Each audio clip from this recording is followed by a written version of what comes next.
August 14th, 1942. A sweltering afternoon in a nondescript garage on the outskirts of Washington, D.C., where the air hung thick with the scent of oil and overheated vacuum tubes.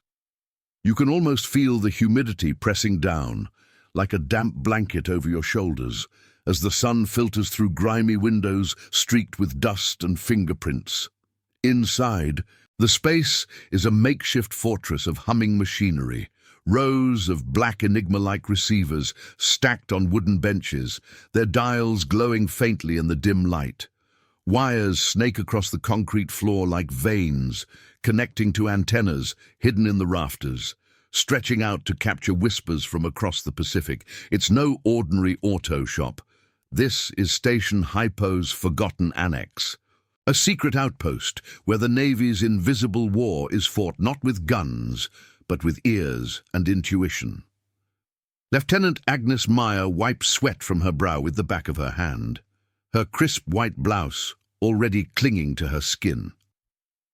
At 28, she's the unofficial leader here, her sharp blue eyes scanning the latest intercept printout. The paper crinkles under her fingers, inked with cryptic strings of characters that look like gibberish to anyone else.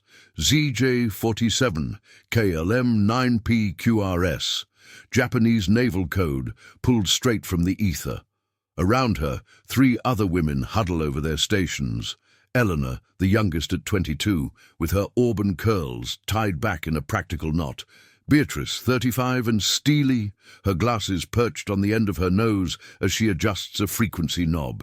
And Clara, the quiet one, 30, whose nimble fingers dance across a typewriter, transcribing the raw signals before they fade. The garage door rattles slightly in the breeze, a reminder of the world outside. Ration cards, blackout drills, the distant rumble of factories churning out Liberty ships. But in here, time bends to the rhythm of the radio waves. Agnes leans closer to the speaker, the static crackling like distant thunder. "There it is again," she murmurs, her voice steady but laced with urgency. That same prefix. Tokyo's calling her wolves. Eleanor glances up from her notepad, her pencil pausing mid-stroke. Admirals' eyes only? Or something bigger? She's new to the team, transferred from the Waves training program just last month. But her ear for patterns is uncanny. The women aren't supposed to know the full scope. Officially, they're just clerks handling traffic analysis, but whispers from the main Hypo office in Pearl Harbor suggest these intercepts could tip the scales in the Solomon Islands campaign. Beatrice snorts softly, twisting a dial to sharpen the signal. The receiver whines, then stabilizes, pulling in a burst of Morse-like code dotted with kana syllables. Bigger than Guadalcanal. If it's from Combined Fleet HQ, we're talking Yamamoto himself. Remember that last one we cracked? Carrier positions off Rabaul?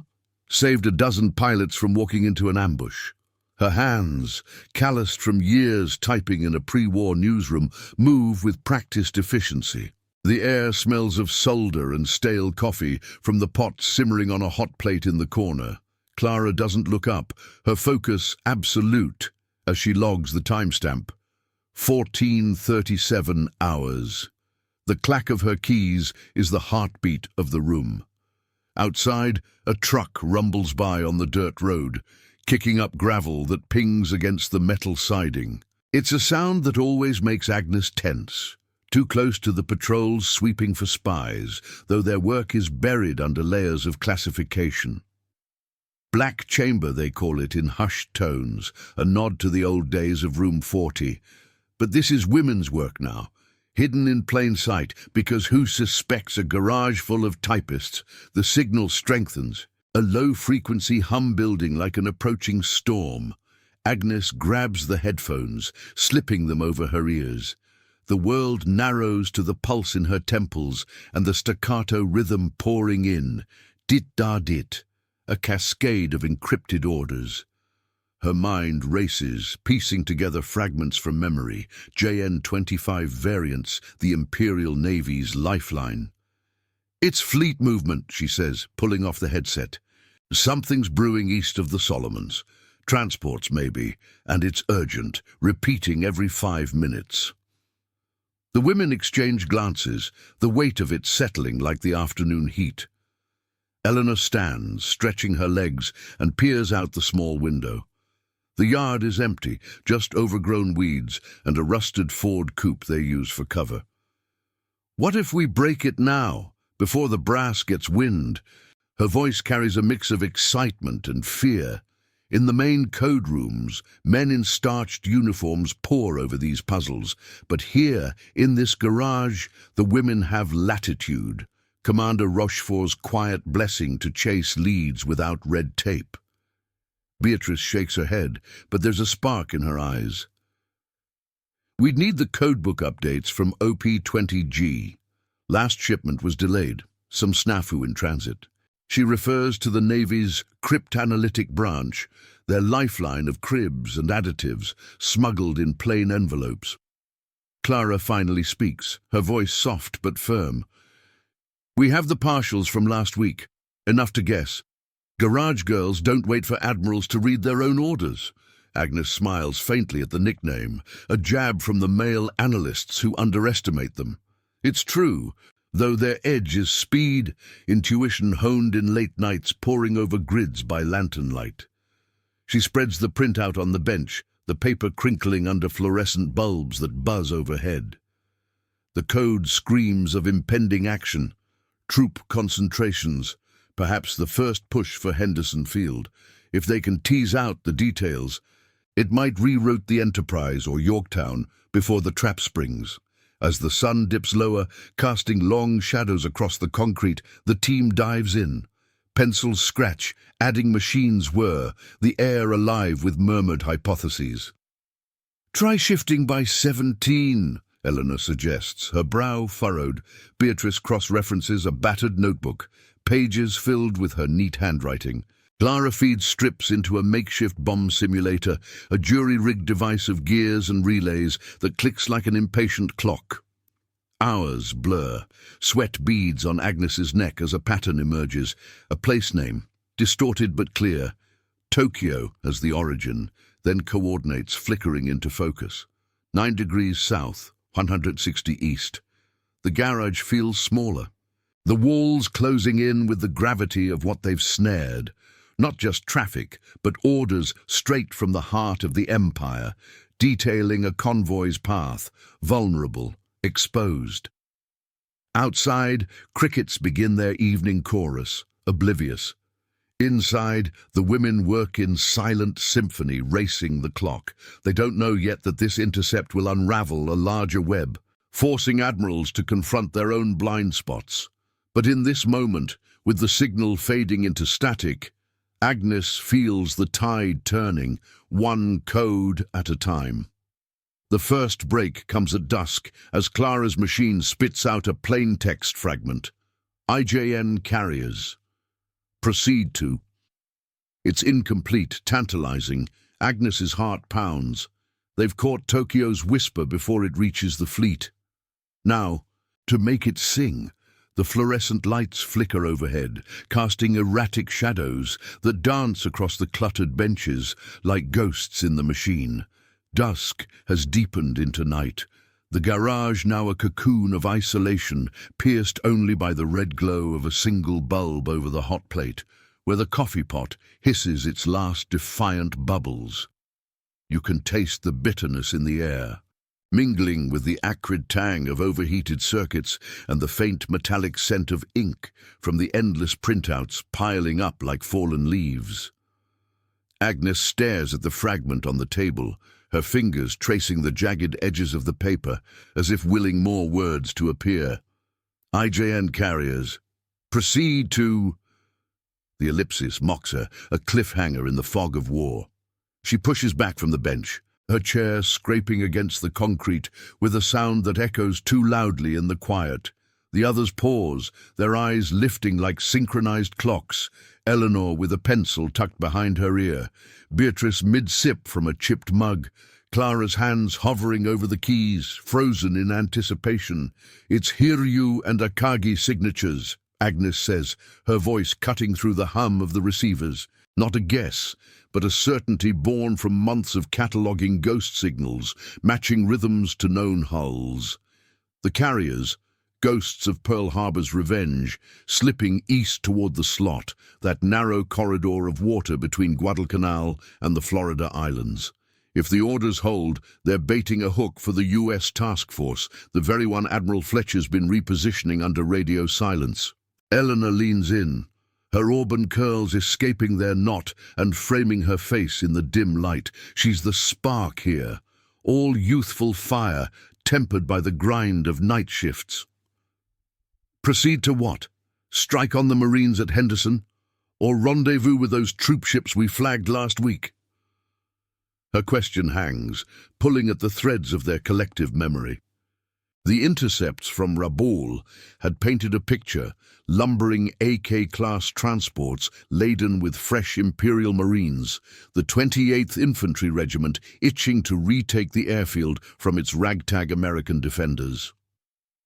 Beatrice sets her mug down with a deliberate clunk, the coffee sloshing but not spilling, her movements always precise, like a surgeon's. At 35, she's seen the world shift before. The crash of 29, the rise of Hitler from newsreels in smoky theaters. Rendezvous, I'd wager. Tokyo wouldn't waste carriers on a shore bombardment, not with fuel so tight after Midway. Listen to this. She flips a switch on her receiver, and the room fills with a renewed crackle, the signal rebounding off the ionosphere like an echo from the grave. Dit-da-dit-da. The Morse variant laced with katakana bursts, urgent and repetitive. It's the same frequency as before, but now layered with authentication codes, those slippery JN25 additives that change daily, like a lock picking itself.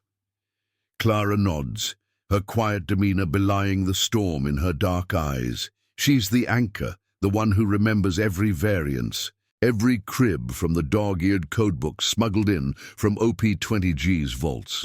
The shift is 23 today, confirmed by the weather prefix, cloudy with squalls in their lingo. She slides a fresh strip into the bomb simulator, the machine groaning to life with a whir of belts and the sharp tick of relays engaging. Gears grind, mimicking the British bombs at Bletchley, but scaled down, cobbled from surplus parts and sheer desperation. The air vibrates with its labor, a mechanical heartbeat urging them onward. Outside, the night presses in. A distant train whistle cuts the silence, carrying the faint rumble of boxcars loaded with ammunition bound for the coasts.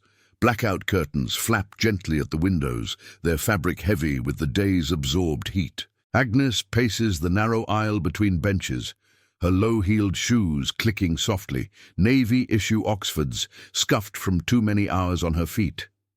She can feel the weight of the war in her bones, the way it seeps into dreams of sinking ships and coded telegrams from lost brothers.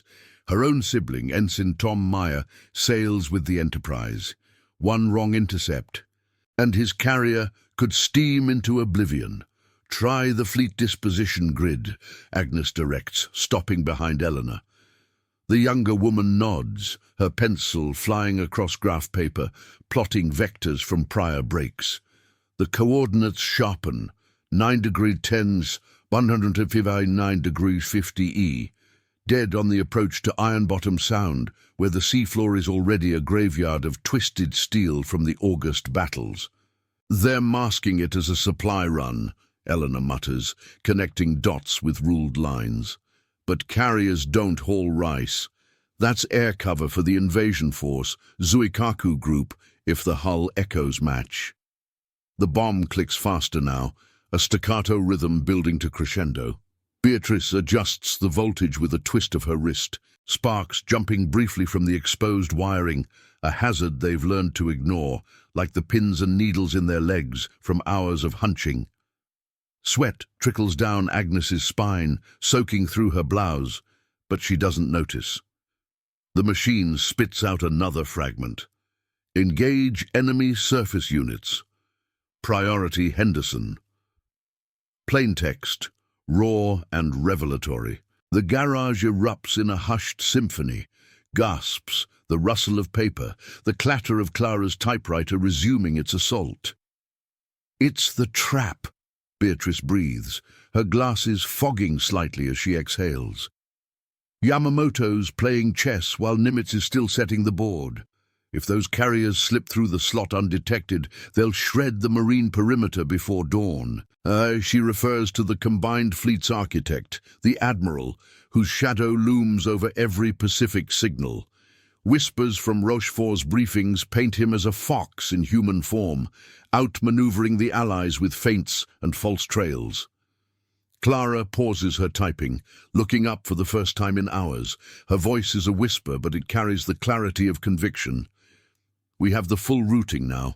Departure from truck at 600 tomorrow, ETA off Guadalcanal by the 17th. Escorts, 2 battleships, Congo class. The details flood out, pieced from the decrypt like shards of a mosaic forming a dire portrait. The women crowd around the printout, their breaths sinking in the charged air. Eleanor's hand trembles as she underlines the timestamp, 21:45 hours, Washington time. That's 14:35 in Tokyo, meaning the orders are fresh, broadcast just hours ago to evade detection. Agnes straightens, a resolve hardening her features. The garage feels alive, pulsing with the gravity of their discovery. No more fragments. They've unraveled the thread to its core. We can't wait for the morning courier. Radio it through the secure line, straight to Hypo. She moves to the encrypted transmitter in the back corner, a hulking beast of vacuum tubes and dials, disguised as a ham radio setup. Her fingers, steady despite the adrenaline, key in the preamble. Priority Alpha, garage annex to Rochefort, Tokyo fleet orders compromised. As the message modulates into bursts of secure code, the team watches the needle dance on the output meter. Static hisses back confirmation, faint but affirmative. Outside, a summer rain begins to patter on the tin roof, soft at first, then insistent, washing the dirt from the roads and mirroring the downpour of implications inside. The admirals in their air-conditioned offices, poring over outdated charts, will wake to this bombshell. Women in a garage outpacing the brass, catching Tokyo's secrets before the ink dries on the orders. Eleanor wipes her brow, a grin breaking through the exhaustion. We just saved the Solomons, didn't we? But Beatrice shakes her head, ever the realist. Saved today. Tomorrow's another signal. Clara resumes logging, her keys a steady drum. Agnes signs off the transmission, the weight lifting slightly from her shoulders. Yet in the quiet that follows, as the rain drums louder, she wonders if the fleet will listen, if the admirals will swallow their pride and reroute before the carrier's planes darken the sky over Henderson Field. The night stretches on, the receivers humming their eternal vigil. In this hidden annex, the war's invisible front presses forward, one decrypted whisper at a time. The rain intensifies, a relentless tattoo on the tin roof that drowns out the crickets and turns the dirt yard into a slick mire. Inside the garage, the air grows cooler, carrying the earthy petrichor through cracks in the doorframe, mingling with the stale residue of coffee and ozone from the transmitter. Agnes eases back into her chair, the wood creaking under her slight frame, her eyes fixed on the glowing dial of the secure line. The confirmation static has faded, leaving only the low thrum of the receivers, a vigilant chorus that never sleeps, sifting through the Pacific's electromagnetic soup for the next clue. Eleanor breaks the silence first, her voice a tentative bridge over the quiet. She rubs her arms against the sudden chill seeping in, goosebumps rising on her skin beneath the rolled-up sleeves of her blouse. Think Rochefort's even awake? It's what, 0300 in Pearl? The question hangs, laced with the uncertainty that gnaws at them all. Commander Joseph Rochefort, the linchpin of Station Hypo, is a legend in whispers, a pipe-smoking savant who paces his underground lair like a caged tiger, unraveling Japanese deceptions with a mix of math and gut instinct. But even he relies on these garage feeds, the unpolished gems from the women's rapid-fire analysis. Beatrice adjusts her glasses, peering at the rain-streaked window, where droplets race like tears down the glass. At 35, she's the veteran. Her pre-war life as a journalist in Chicago, a distant echo. Deadlines then were about scoops on gangsters, not the life or death rhythm of code. He'll be up. Man's got spies in every time zone. Remember the Battle of the Pips? We flagged those dummy transmissions off the Aleutians before his team even logged them. She refers to the feint that had nearly drawn American forces north, a Yamamoto ploy to mask the Midway thrust. Their intercept back then, a hurried scribble on onion skin paper, had confirmed the ruse, buying Nimitz precious days. Clara remains at her station, methodically filing the decrypt strips into a locked steel box, her movements deliberate as if etching the night's triumph into permanence. The box, salvaged from a scrap destroyer, bears faint salt stains from its naval past, a reminder that their world of paper and wires feeds directly into the steel behemoths slugging it out in the slot. "Logged and sealed," she says softly, snapping the lid shut with a metallic clang that reverberates off the walls. Her dark hair, pinned back severely, frames a face etched with quiet determination. At 30, she's lost a cousin to the Arizona, fueling a resolve that burns without fanfare. Agnes nods, but her mind races ahead, tracing the ripple of their transmission across the continent and ocean. The secure line snakes through teletype relays in San Diego, then hops to Hawaii via undersea cable, evading Axis ears with frequency-hopping bursts. By now, the message should be in Rochefort's hands, plain text reconstruction, coordinates plotted, the carrier convoy's path laid bare like a vein on a map. You can imagine it. The commander's office in the sub-basement of Building 97, humid air thick with cigarette smoke, aides scrambling as the teletype clatters to life. Garage girls strike again, one might mutter, half in awe, half in envy. But doubt creeps in with the damp. The Admirals, stiff-necked brass like King and Halsey, often dismiss the annex insights as hunches, preferring their own sanitized briefings from OP-20G in Washington.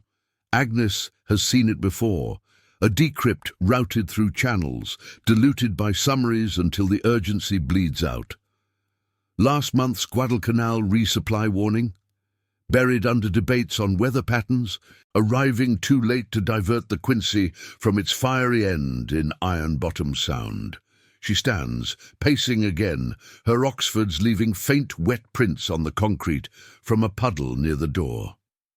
"They're rerouting the WASP group," Eleanor ventures, consulting her graph paper under the harsh beam of a desk lamp. The light casts her shadow long and wavering, like a spectre over the benches. She's plotted the vectors, U.S. carriers steaming south from Fiji, their scout planes probing the fog-shrouded waters. If the intercept holds, the Enterprise and her consorts could intercept the Japanese convoy before it unloads the 17th Army's vanguard at Tassafaronga Point. But timing is everything. Miss by hours, and Henderson Field falls. The Marines' toehold on the Solomons crumbling under Zero fighter swarms. Beatrice rises too, stretching kinks from her back with a grimace. The hot plate clicks off, its element cooling with a faint pop. Or they're ignoring it. Admirals reading their own orders, thinking Tokyo's too clever for us to crack JN-25 so clean. Her tone carries the bite of experience. She's overheard the chauvinism in joint briefings, men in gold braid chuckling about the typist's tea party. Yet their accuracy rate hovers at 85%, higher than the main rooms, thanks to the freedom of this garage. No hierarchies, just raw puzzle-solving under flickering bulbs.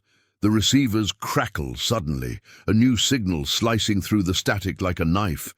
Clara's head snaps up, her fingers already on the headphones. Incoming, low frequency, fleet auxiliary band.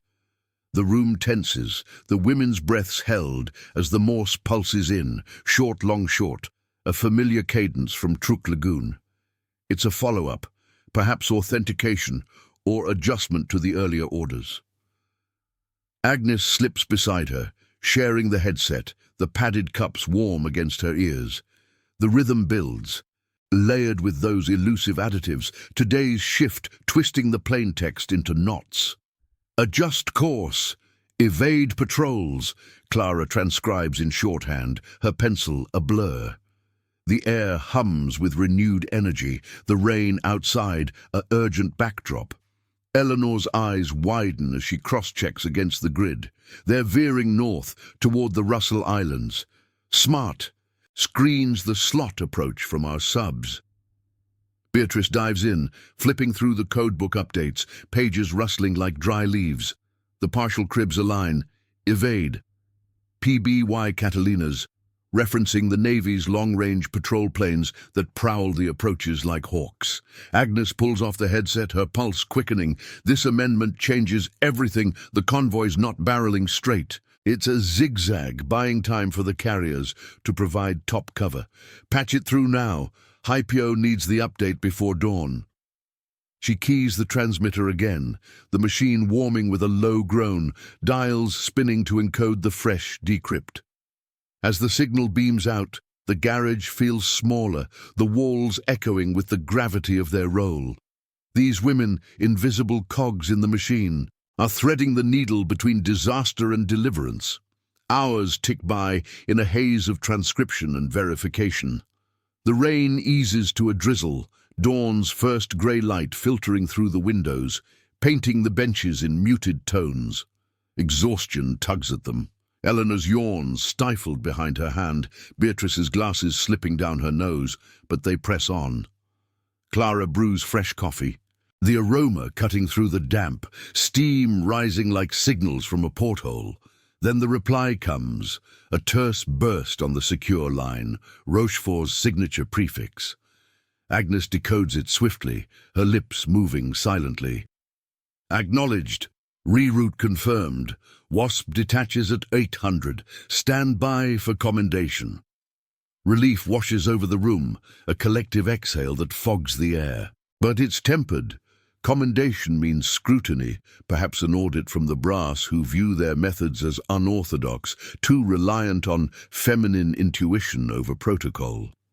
Eleanor grins, punching the air lightly. We did it again. Beatrice allows a rare smile, while Clara logs the response with steady hands. Agnes stares out at the sodden yard, where puddles reflect the paling sky. The war machine grinds on, Admirals finally heeding the garage's whisper. But as the sun crests, burning off the mist, she knows the signals never stop. Tokyo's next move looms, and they're already listening. The sun climbs higher, its rays slicing through the dissipating mist like searchlights probing the horizon, turning the puddles in the yard into shimmering mirrors that catch fragments of the waking world. Inside the garage, the air stirs with a tentative freshness, the rain's petrichor yielding to the warmer sense of drying earth and blooming jasmine from the overgrown fence line. Agnes steps outside for the first time in hours, the gravel crunching under her Oxfords as she draws a deep breath, the cool morning breeze brushing against her flushed cheeks. It's August 15th, 1942, and the capital stirs beyond the tree line, milk trucks rattling down macadam roads, newspaper boys hawking headlines about the latest from North Africa. But here, in this pocket of secrecy, the victory feels fragile, like a soap bubble iridescent with promise yet prone to bursting. Back inside, the team disperses into a rhythm of cleanup and anticipation. Eleanor coils wires with careful loops, her fingers nimble, despite the fatigue etching shadows under her eyes. The benches, littered with eraser shavings and crumpled drafts, bear the scars of the night's frenzy. Coffee rings staining code sheets, pencil marks scoring the wood like battle maps. Beatrice brews a second pot, the percolator gurgling on the hot plate as steam curls upward, carrying the rich, nutty aroma that chases away the last vestiges of damp. Fuel for the watch, she says, pouring mugs with a steady hand, her voice carrying the gravel of too little sleep. At 35, she knows the drill. Rest is a luxury, snatched in catnaps between signals, because the Imperial Navy doesn't keep bankers' hours. Clara settles at her typewriter, the keys clacking softly as she compiles the night's logs into a master report. Time-stamps, decrypt fragments, vector plots cross-referenced against Admiralty charts smuggled from the Naval Observatory. Her work is the archive, the unyielding spine that turns ephemeral radio bursts into ammunition for the war room. Rochefort's commendation should reframe it. She quips dryly, a rare flicker of humor breaking through her reserve. The others chuckle, the sound low and shared, a brief release in the pressure cooker of their domain. But Agnes, leaning against the doorframe with her mug steaming in her hands, feels the undercurrent of unease. Commendations draw eyes, auditors from the Office of Naval Intelligence perhaps, sniffing for leaks in the chain of command. The receivers hum on, their dials flickering like watchful eyes, scanning the bands for echoes from the Pacific. You can sense the vastness in that static. The invisible web stretching 7 Zoran miles to Truck's Lagoon, where Japanese radio men hunch over consoles in humid bunkers, oblivious to the snare tightening around their words. Agnes sips her coffee, the bitterness grounding her as she scans the yard. A cardinal darts from the fence, its red flash a stark contrast to the grey utility poles lining the road, poles that carry the secure lines feeding their intel straight to the fleet admirals. Halsey, with his bulldog scowl, poring over dispatches in Noumea. Nimitz, the quiet strategist in Pearl, weighing risks like a chess master. Their intercept has rippled out, but will it bend the tide? Eleanor joins her at the door, wiping her hands on a rag stained with ink and grease. Think the Wasp's pilots are toasting us right now? Scrambling F-4Fs to shadow those Congo escorts? Her optimism is infectious, a spark from her waves days when drills were more about parades than peril. At 22, she's the bridge to the future, unscarred by the Great War's trenches, yet her ear for code rhythms has already saved lives, flagging a sub-wolf pack off the Aleutians last spring, rerouting convoys before torpedoes could find their marks. Agnes shakes her head, a wry smile tugging at her lips. If they're toasting, it's to luck, not us. Brest likes clean lines. Our scribbles get sanitized into memos before they hit the captain's table. She thinks of her brother Tom, the Enterprise's ensign, whose letters arrive censored, full of banalities about chow and calisthenics. One slip, one delayed decrypt, and his Dauntless could plunge into the slot's churning waters, joining the wrecks below. The garage's edge is its anonymity, but anonymity breeds doubt. Admirals read their own orders, filtering Tokyo's whispers through prisms of ego and protocol. Beatrice calls from inside, her voice sharp over the clatter of mugs. Signal spike, auxiliary band again, Truk acknowledging the amendment. The room snaps to attention, chairs scraping as they converge on the benches. Clara slips the headphones on, her expression tightening as the Morse pulses in. Long, short, long, a confirmatory burst laced with procedural codes. The air thickens once more, the morning's lull shattered like glass underfoot. Eleanor's pencil resumes its dance, graphing the adjusted course. The convoy veering 15 degrees north, hugging the New Georgia chain to dodge PBY patrols. Carriers screening from the rear like shepherds herding wolves. It's adaptive, Beatrice mutters, twisting dials to lock the frequency, the receiver whining in protest before stabilizing. Sparks dance briefly from a loose connection, the ozone scent sharp in the confined space. She's right, the Japanese are no fools. Yamamoto's staff rotates additives like clockwork, but their patterns betray them. Repetitive phrasing in orders, a cultural tick in the katakana bursts. Evade confirmed.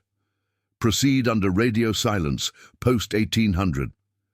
Clara transcribes, her shorthand a blur, the words painting a picture of stealthy menace. Transports slipping through the night, unload at Cape Esperance under zero cover, the 17th Army's boots hitting the beach before dawn prayers. Agnes grabs the codebook, pages flipping under her fingers, cross-checking against the cribs. The sun streams in now, warming the concrete and casting the women's shadows long across the floor. But the heat does nothing to ease the knot in her stomach. This follow-up isn't just acknowledgement, it's escalation. They're accelerating. Ita shaved by 6 hours. If Wasp doesn't adjust, she'll steam right into the ambush. Her voice carries the weight, honed from nights piecing together Midway's prelude, when similar signals had screamed of invasion, only to be dismissed as noise until too late. The team dives back in, a well-oiled machine. Eleanor plotting evasion vectors on overlay acetate, translucent sheets stacking like onion skins. Beatrice modulating the receiver for deeper pulls, chasing faint echoes from relay stations in the marshals. Clara feeding the bomb with fresh strips, the device churning with a mechanical growl that vibrates through the benches. Outside, a neighbor's dog barks at passing tires, the mundane intruding on their invisible front. Sweat beads anew on Agnes's brow, not from humidity, but exertion. As she aligns the decrypt grid, the pattern yields, engage at first light, priority airfield denial. Henderson Field, the Cactus Air Force's lifeline, targeted for saturation strikes, zeros and vals diving from the Akagi's decks, turning the jungle strip into an inferno. Hours compress in the frenzy. The coffee pot empties, refilled from a thermos of tepid water.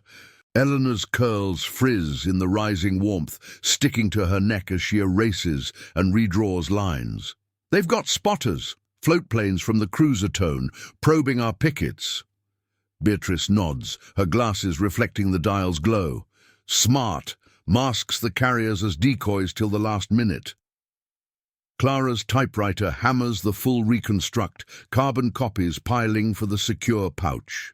Convoy composition, 8 AKs, 4 destroyers, the heavy hitters lurking in the van. Agnes keys the transmitter mid-morning, the machine's fan whirring as it encodes the update. Amendment decrypted, accelerated ETA 170400, tone seaplanes active, recommend Hornet flank from southeast. The signal pulses out, a digital arrow across the waves, but doubt lingers. Will Rushfort push it up the chain fast enough?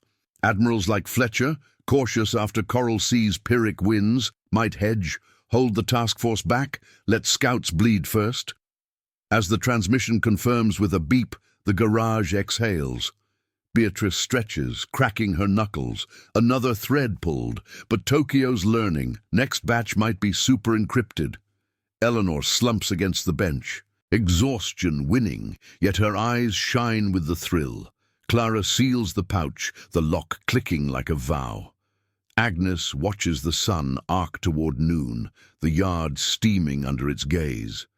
Their whispers have reached the fleet, admirals forced to heed before their own orders doom the line.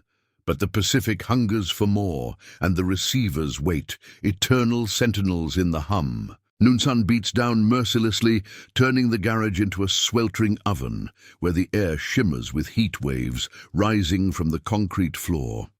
You can feel it pressing in, thick and unyielding, as beads of sweat trace slow paths down the back of your neck, soaking collars and blurring the ink on fresh printouts. The aroma of overbrewed coffee lingers, now soured by the day's accumulation of body heat and the faint, acrid bite of solder from a hasty repair on the bomb simulator. Outside, the yard bakes under the relentless light, steam curling from the puddles like ghosts fleeing the blaze, while cicadas drone their endless hymn from the fence line, a mocking counterpoint to the urgent crackle of the receivers inside. Agnes wipes her forehead with a crumpled handkerchief, the fabric damp and useless against the humidity. She's at the transmitter again, double-checking the confirmation light, its green glow a small victory in the haze.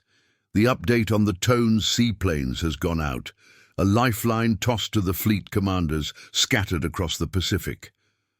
But the weight gnaws at her, that familiar itch between her shoulder blades, as if the very walls are leaning in with expectation.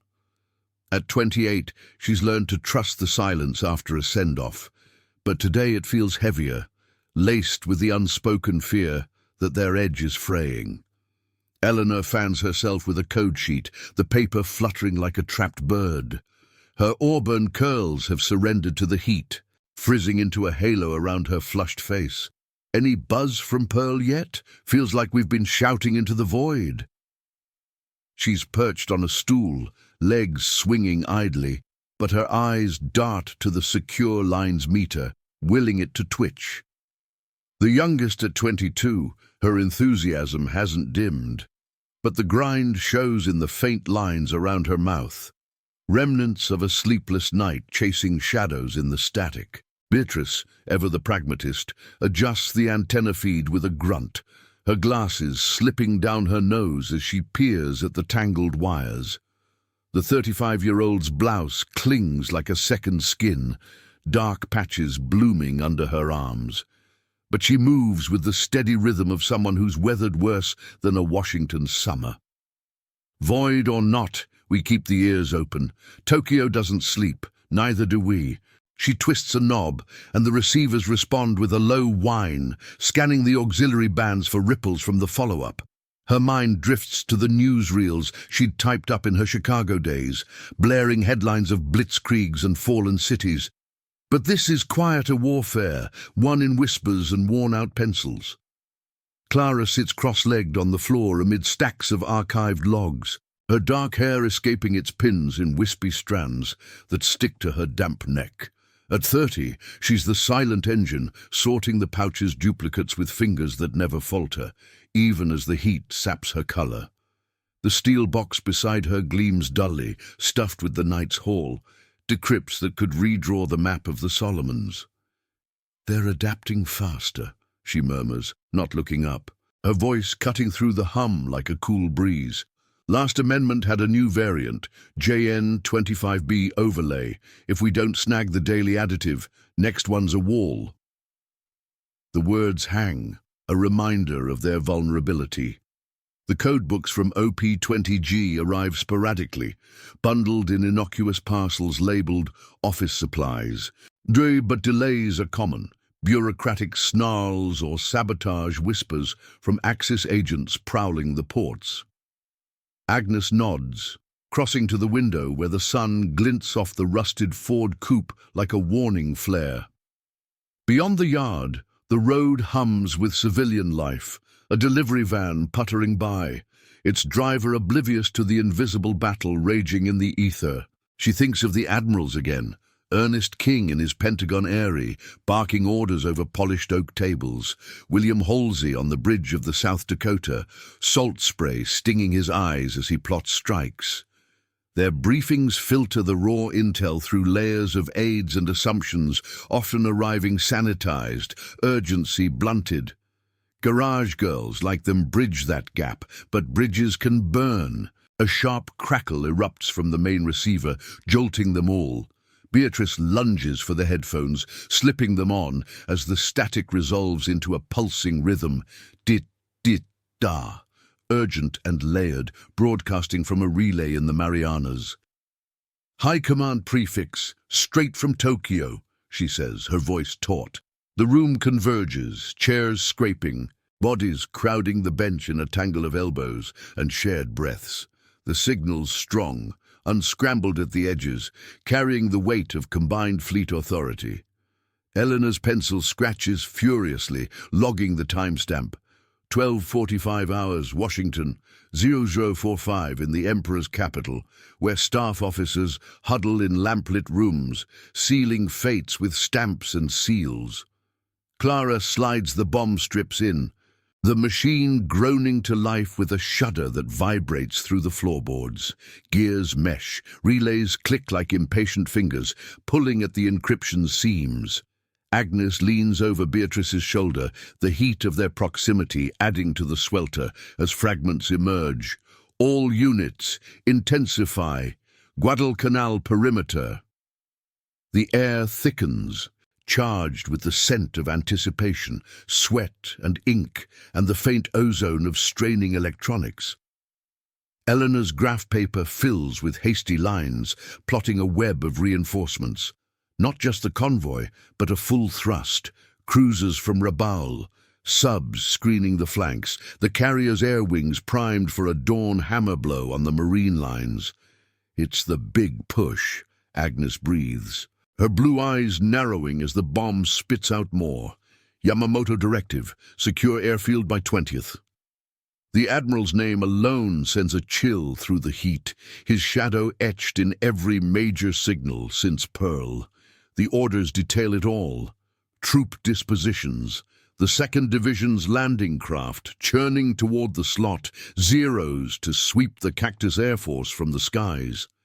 But there's a wrinkle, a contingency for evasion of enemy carriers, referencing PBY sightings that could only come from their earlier update. Tokyo's reacting, tweaking the plan mid-stride, as if sensing the noose.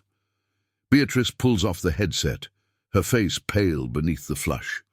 They're countering us, shifting the vanguard south to Florida Island, using reefs for cover.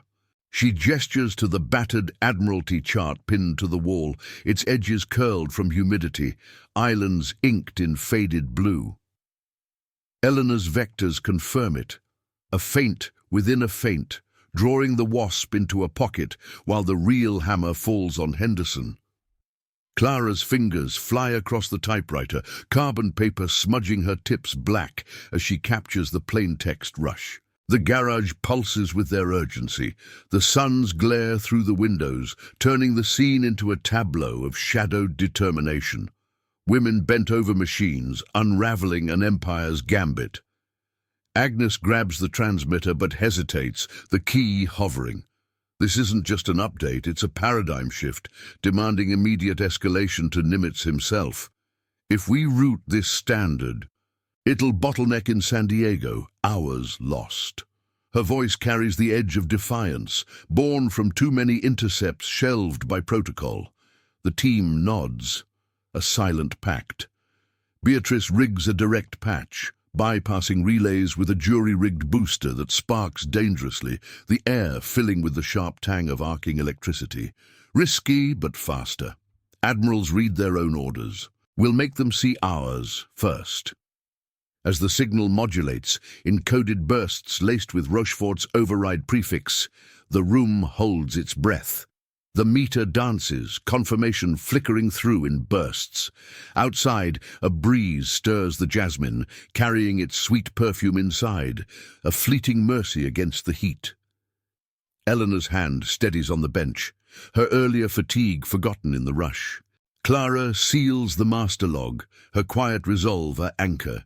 Beatrice wipes her brow, glasses fogging. They've pierced deeper than before, catching Tokyo's pivot before the ink dries, forcing the brass to confront the chaos they've ignored. But as the transmission ends with a final beep, a new static layer creeps in, faint, insidious, from an unknown source piggybacking the band. Agnes tenses, ears straining, interference, or something hunting their frequency. The sun dips toward afternoon, shadows lengthening across the floor like fingers reaching for secrets.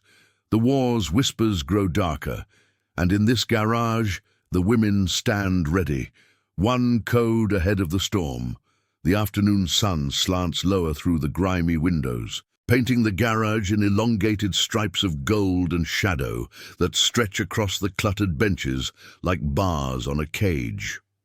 You can almost taste the building tension in the air, thick with the metallic tang of overheated wires and the faint, lingering sweetness of jasmine pushed in by the breeze, a deceptive calm before the Pacific's fury crashes home. The new static layer clings to the receivers like smoke, insidious and probing, its irregular pulses hinting at something more than random noise.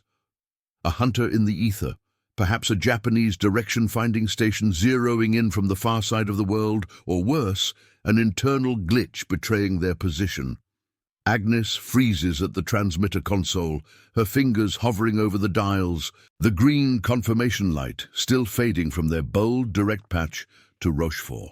At 28, her instincts scream louder than any codebook. This interference isn't natural, not with the way it modulates. echoing the low-frequency probes they've flagged from Rabol's listening posts. "Shut it down," she hisses, her voice low and urgent, blue eyes darting to the team. The women move as one. A silent choreography honed from months of drills. Beatrice yanks the main power switch, the receivers whining into abrupt silence, their hum dying like a held breath released.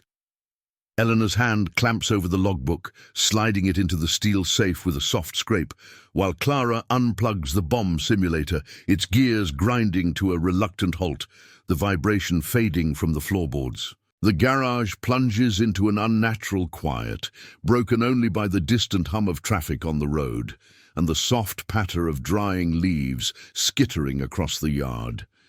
Sweat trickles down Agnes's temple, not from the heat now, but from the chill of exposure. They've pushed too far, too fast. That booster rig Beatrice jury-rigged might have lit them up like a flare on a dark sea, broadcasting their frequency burst to any operator with a good antenna. "Could be nothing," Eleanor whispers, her auburn curls plastered to her forehead, but her 22-year-old optimism wavers, eyes wide as she scans the windows for shadows that aren't there. The yard remains empty, just the rusted Ford coupe baking in the sun, its hood ticking as it cools unevenly. Beatrice adjusts her glasses with trembling fingers, the 35-year-old's face a mask of calculated calm, but her knuckles whiten on the antenna cable she's coiling. Or it's Tokyo sniffing back. "Remember the Aleutians' feint? They jammed our relays for days after we cracked their sub-chatter." Her voice carries the weight of her pre-war grit, typing gangland wars in smoke-filled newsrooms. But this feels personal now. Their hidden annex, this garage fortress of oil stains and secrets, suddenly vulnerable. Clara, ever the quiet sentinel at 30, rises from the floor, her dark eyes flicking to the blackout curtains still half-drawn against the daylight. She crosses to the side door, peering through a crack. The road is clear. No black sedans from naval intelligence prowling for loose lips. No strangers lingering by the fence. But the air feels watched, the breeze carrying an edge that raises the hairs on your arms. Agnes paces the narrow aisle, her Oxfords clicking softly on the concrete, mind racing through contingencies. The direct patch was a gamble, born of desperation to outpace the Admirals' inertia. King and Halsey, ensconced in their war rooms, sifting intel through filters of pride and procedure, often too late to save a destroyer or a Marine squad pinned on Bloody Ridge. Their decrypts have pierced that veil before, the Midway ambush unraveled in fragments just like this, Tokyo's orders exposed before the fleet sailed blind. But success invites scrutiny. And scrutiny could shutter the garage, reassigning them to typing pools where intuition withers under fluorescent drudgery. She thinks of her brother Tom, the Enterprise slicing through swells toward the slot, his life tethered to these whispers they've snatched from the void. One jammed signal, one delayed reroute, and the carriers become sitting ducks for the Akagi's dive bombers. "Secure everything," Agnes orders, her tone brooking no argument. The team springs into motion, a whirlwind of efficiency. Eleanor stuffs printouts into the incinerator barrel in the corner, striking a match that flares bright. The acrid smoke of burning paper curling upward like a signal flare of their own. Beatrice disconnects the booster, sparks jumping as she severs the jury rig, the ozone scent sharp and biting. Clara latches the safe, her nimble fingers spinning the combination lock with the precision of a safecracker, the click echoing like a period at the end of a tense sentence. The interference static lingers in their ears, a phantom itch, but the receivers stay dark, the room dimming as Beatrice kills the overheads, leaving only the slanting sunlight to illuminate the disarray. Outside, the cicadas swell their chorus, oblivious to the drama unfolding yards away. Agnes slips to the main door, easing it open a crack, the hinges creaking softly. The yard basks in golden light, weeds swaying gently, but she scans the tree line. No glint of binoculars, no unnatural quiet. Relief flickers, tentative. False alarm, maybe. Ionospheric bounce from a storm front. But she doesn't believe it. The war's tendrils reach far, even to this suburban fringe, where spies in pinstripes could lurk behind every mailbox. Eleanor joins her, the heat wave breaking as a cloud drifts over, cooling the air with a whisper of rain scent. We got it through, though. Hornet flanking southeast. That's us, right? Women in a garage outsmarting Yamamoto before breakfast. Beatrice snorts from the shadows, repacking the codebooks into their false-bottom crate disguised as auto parts. Outsmarting the brass, more like. Admirals reading their own orders. We've force-fed them ours. Her words carry a defiant spark, the journalist's fire undimmed. Clara nods, stacking the last logs, her reserve cracking into a faint smile. And they'll act. Nimitz listens to Rochefort. The slot's a graveyard already. We just kept it from filling up. As the sun dips further, casting the garage in amber twilight, the secure line beeps once, a single coded pulse. Rochefort's all clear. Patch received. Fleet adjusts. Interference noted. Sweep complete. Stand down. The room exhales, the tension uncoiling like a spring released. Agnes closes the door, the latch clicking home, sealing their world once more. They've caught Tokyo's pivot, unraveled the feint within the thrust, buying the Marines at Henderson another dawn to hold the line.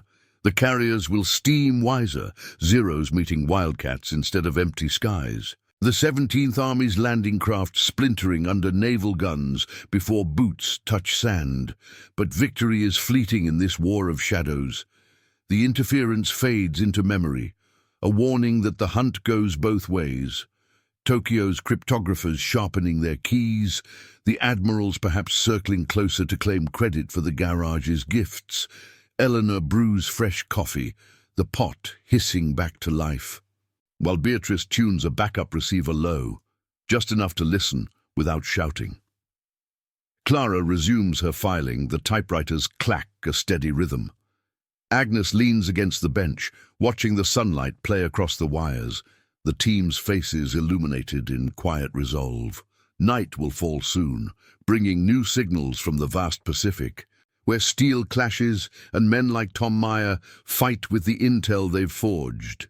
In this nondescript garage, far from the roar of battle, the women stand vigil, ears to the ether, one code ahead, ensuring the admirals read not just their own orders, but the truth caught before the storm breaks. The hum returns softly, the war's endless whisper, and they listen, ready for the next thread to pull.